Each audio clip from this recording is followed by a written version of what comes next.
City న్యూస్కు స్వాగతం. YCP దుర్మార్గపు పాలనకు చరమగీతం పాడేందుకు ప్రజలందరూ సిద్ధంగా ఉన్నారని టీడీపీ జనసేన ఇన్ఛార్జీలు కాగిత కృష్ణప్రసాద్, పంచకర్ల సురేష్ అన్నారు. వైసీపీ దుర్మార్గపు పాలనకు చరమగీతం పాడేందుకు ప్రజలందరూ సిద్ధంగా ఉన్నారని టీడీపీ జనసేన నియోజకవర్గం ఇన్ఛార్జీలు కాగిత కృష్ణప్రసాద్, పంచకర్ల సురేష్ అన్నారు. మండల పరిధిలోని మడక గ్రామంలో జరిగిన బాబు ష్యూరిటీ భవిష్యత్తుకు గ్యారంటీ కార్యక్రమంలో పాల్గొన్న వీరిరువురు వైసీపీ ప్రభుత్వ ప్రజా వ్యతిరేక విధానాలను ప్రజలకు వివరించారు. మరలా వైసీపీ వస్తే రాష్ట్రం సర్వనాశనం అయిపోతుందని వారు ఆవేదన వ్యక్తం చేశారు. ప్రజలు ఈ విషయాన్ని గమనించి టీడీపీ జనసేన ప్రభుత్వాన్ని ఏర్పాటు చేసుకునేందుకు కృషి చేయాలన్నారు. అనంతరం అదే గ్రామంలో ఏర్పాటు చేసిన పాత్రికేయుల సమావేశంలో వీరు మాట్లాడుతూ 28వ తేదీ తాడేపల్లిగూడెంలో జరిగే భారీ బహిరంగ సభలో ప్రతి ఒక్కరూ పాల్గొని విజయవంతం చేయాలన్నారు. బహిరంగ సభకు సంబంధించిన ప్రచార పోస్టర్లను టీడీపీ జనసేన నాయకులతో కలిసి కృష్ణప్రసాద్, సురేష్ ఆవిష్కరించారు. ఈ కార్యక్రమంలో టీడీపీ జనసేన నాయకులు, కార్యకర్తలు తదితరులు పాల్గొన్నారు. ఈ నెల 28వ తారీఖున తాడేపల్లిగూడెంలో తెలుగుదేశం మరియు జనసేన పార్టీ కలిసి ఉమ్మడిగా ఒక భారీ బహిరంగ సభ, తెలుగు జన విజయకేతం జెండా మీకోసం మీ వెంటే అనే ఒక భారీ బహిరంగ సభని ఉమ్మడిగా నిర్వహిస్తూ ఉంది. దానికి పెడన్ నియోజకవర్గం నుంచి కూడా తెలుగుదేశం పార్టీ నాయకులు, కార్యకర్తలు, అదేవిధంగా జనసేన పార్టీ నుంచి సైనికులందరూ కూడా తప్పకుండా పాల్గొని ఆ యొక్క భారీ బహిరంగ సభని విజయవంతం చేయవలసిందిగా ప్రతి ఒక్కరిని కూడా కోరుకుంటా ఉన్నాం. అదేవిధంగా మరి ఈరోజున రాష్ట్రంలో ఒక అరాచక పాలన నడుస్తూ ఉంది. ప్రజలందరినీ కూడా మోసం చేసినటువంటి జగన్మోహన్ రెడ్డి ఈ రాష్ట్రంలో మద్యాన్ని ఏర్లై పారిస్తూ ఉన్నాడు. అధికారంలో రాకముందు అనేక వాగ్దానాలు, మోసపూర్తి మాయ మాటలు చెప్పినటువంటి జగన్మోహన్ రెడ్డి మద్యాన్ని పూర్తిగా మరి దశల వారీగా ఆపేస్తామని చెప్పేసి, రాష్ట్రంలో మద్యం అమ్మకాలు లేకుండా చేస్తామని చెప్పేసి ఆడపడుచులందరికీ కూడా మాటలు చెప్పినటువంటి జగన్మోహన్ రెడ్డి ఈ రోజున రాష్ట్ర వ్యాప్తంగా మద్యం రేట్లు పెంచి ఎక్కడికక్కడ బెల్ట్ షాపులు పెంచుకుంటూ పోయి ఉన్నటువంటి షాపుల కంటేనే లిక్కర్ మాల్స్ అని చెప్పి అదనంగా షాపులు కూడా మరి పట్టణాల్లో కానివ్వండి, పల్లెటూళ్ళలో కానివ్వండి కొత్త కొత్త షాపులు. ఈరోజు మనం పాత్రికేయ మిత్రుల సమావేశం పెడన్ నియోజకవర్గంలో ఏర్పాటు చేయడం జరిగింది. దీని యొక్క ముఖ్య ఉద్దేశం ఏంటంటే జనసేన, టీడీపీ సమన్వయంగా ఏర్పాటు చేసినటువంటి, అంటే రాష్ట్రంలో ప్రప్రథమంగా సీట్లు ప్రకటించిన తర్వాత జరగబోయేటువంటి సభని తాడేపల్లిగూడెంలో నిర్వహించడం జరుగుతుంది. తెలుగు జన విజయకేతనం జెండా మీకోసం మీ వెంటే అనే ఒక స్లోగన్తో చాలా ప్రతిష్టాత్మకంగా ఈ రెండు పార్టీలు కలిసి అక్కడ సభ నిర్వహించడం జరుగుతుంది. అలాగే దీని ముఖ్య ఉద్దేశం ఏంటంటే రాష్ట్రంలో ఈ రాక్షస పాలన అంతమొందించడమే లక్ష్యంగా ఆ సభనుద్దేశించి ఇరు నాయకులు కూడా చాలా అత్యవసరమైనటువంటి ప్రసంగాలను కూడా చేయదలుచుకున్నారు. మా పెడ నియోజకవర్గం నుంచి అత్యధిక ఏర్పాట్లు చేయడానికి కూడా మేము ముందుకొచ్చాము. అలాగే నియోజకవర్గం నుంచి వందలాది వేలాదిగా తెలుగుదేశం, జనసేన నాయకుల్ని కానీ, శ్రేణుల్ని కానీ తగినటువంటి భారీ ఏర్పాట్లు చేసి మేము ఈ సభను విజయవంతం చేయడానికి మా పాత్ర మేము పోషిస్తామని కూడా మేము పత్రికాముఖంగా తెలియజేస్తున్నాం. సుఖీభావ ఫౌండేషన్ చేస్తున్న సేవలు అభినందనీయమని పలువురు వక్తలు పేర్కొన్నారు. తమ ఫౌండేషన్ ఆధ్వర్యంలో చేస్తున్న సేవా కార్యక్రమాల్లో పాలుపంచుకోవాలన్నా, కష్టాల్లో ఉన్నవారికి ఏ అవసరం వచ్చినా సుఖీభావ ఫౌండేషన్ నేరుగా కలవచ్చునని ఆ ఫౌండేషన్ ప్రెసిడెంట్ అద్దంకి శంకర్ తెలిపారు. చెవి, ముక్కు, గొంతుకు సంబంధించిన డాక్టర్ ముక్కు నాగవెంకట సత్యనారాయణ సహకారంతో సుఖీభవ ఫౌండేషన్ పట్టణంలోని అమ్మా ఫౌండేషన్లోని వృద్ధులకు, వితంతువులకు, ఒంటరి మహిళలకు అన్నదానం చేశారు. ఈ సందర్భంగా శంకర్ మాట్లాడుతూ సేవా కార్యక్రమంలో తమ ఫౌండేషన్ ఎప్పుడూ ముందుంటుందని, సేవా కార్యక్రమాలు మునుముందు మరింత ఉధృతం చేస్తామన్నారు. ఈ కార్యక్రమంలో ఫౌండేషన్ సభ్యులు తదితరులు పాల్గొన్నారు. విజయాలు సాధించుకుంటూ ముందుకు వెళ్తున్నాము. ఈరోజు ముఖ్య ఉద్దేశంగా ఈ వీడియో చేయడానికి గల కారణం ముక్కు నాగ వెంకట సత్యనారాయణ గారు మరియు బిందు గారి పెళ్లి రోజును సందర్భించుకుని మనం ఇక్కడ పెడన చుట్టుపక్కల ఉన్నటువంటి పేదలకైతే ఏమి, ఇవాళ అమ్మ ఫుడ్ ఫౌండేషన్లో ఉన్నటువంటి పేదలందరికీ కూడా వృద్ధులకు భోజనం పెట్టాలని చెప్పి ఒక మంచి ఉద్దేశంతో డాక్టర్ గారు ముందుకు రావడం చాలా గర్వించదగ్గ విషయము. అలాగే మన ఈ సుఖీభావ ఫౌండేషన్ మోజో యాప్లో కూడా రన్ అవుతుంది. ప్రతి ఒక్కరూ మోజో యాప్లో చూసే ప్రతి యూజర్స్కి, అలాగే వ్యూవర్స్కి మరియు సబ్స్క్రైబర్స్ అందరికి కూడా మా సుఖీభావ ఫౌండేషన్ వాళ్ళు మీరు ఏదైనా ఫుడ్ డిస్ట్రిబ్యూట్ చేయాలనుకుంటే మమ్మల్ని సంప్రదించినా, లేదంటే మోజో యాప్ ద్వారా మీరు అమౌంట్ పంపిస్తే వృద్ధులకు భోజనం పెట్టడం జరుగుతుంది. అలాగే మా సుఖీభావ ఫౌండేషన్ ఫోన్ నెంబర్ 8353835311 నెంబర్కి ఆల్ ఫోన్పే, గూగుల్ పే.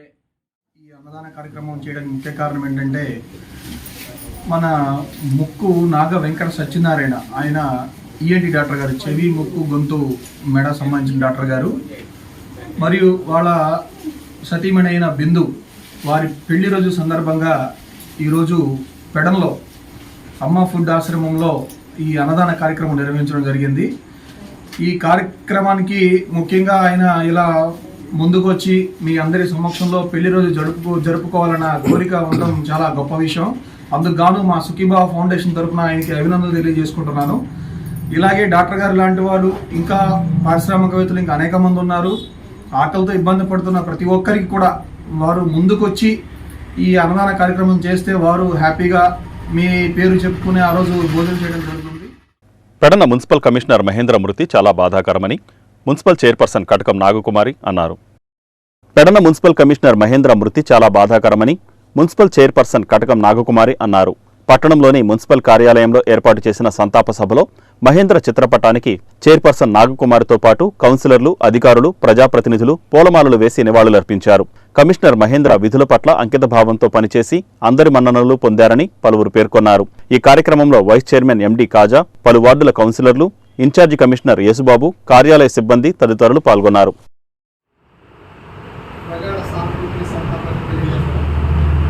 చాలా తక్కువ టైంలో మహేంద్ర గారు మన పెడల మున్సిపల్ చైర్పర్సన్గా మేము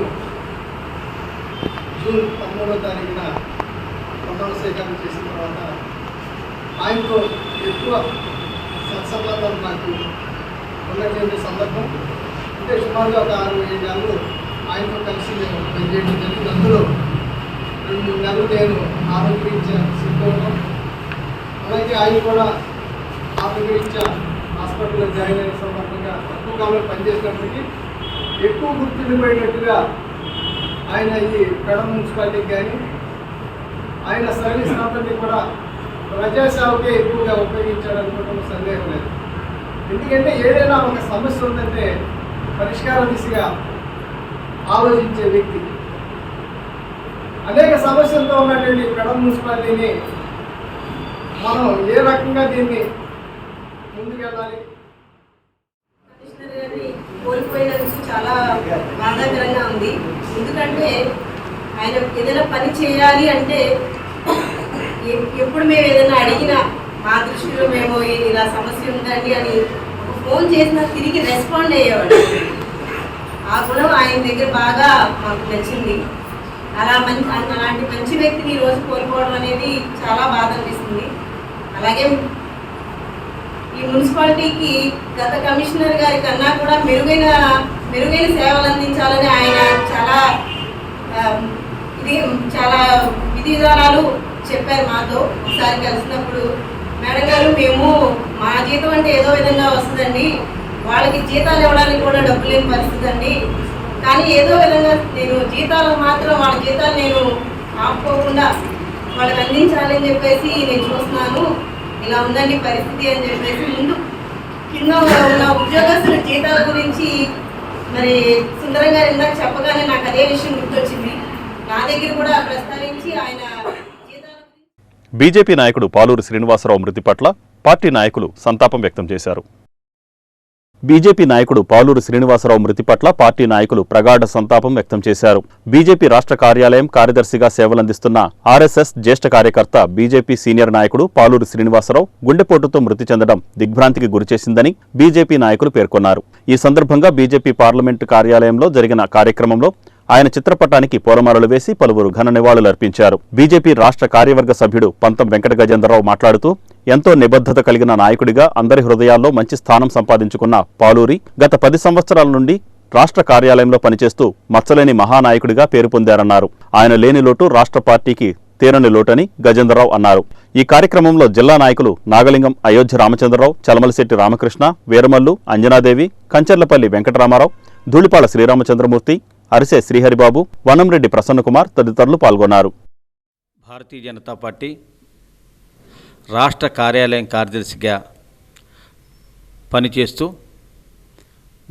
గుండెపోటుతో అకాల మరణం పొందిన పాలూరు శ్రీనివాసరావుకి భారతీయ జనతా పార్టీ కృష్ణా జిల్లా నుంచి ఘన నివాళులర్పించడం జరిగింది.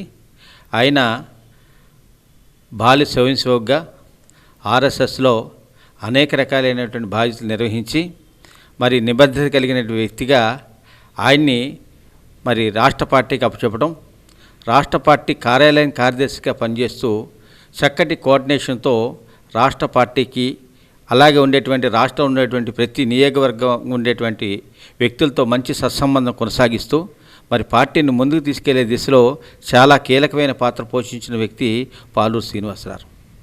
అదే కాదు, చక్కటి ఎక్కడ ఏ లోపం ఉందో తెలుసుకుని ఆ సమన్వయం కూడా చేసేటువంటి వ్యక్తిగా మనందరికీ కూడా చేర్పరచలేనటువంటి పాలూరు శ్రీనివాసరావు లేకపోవటం అనేటువంటిది చాలా బాధాకరమైన విషయం.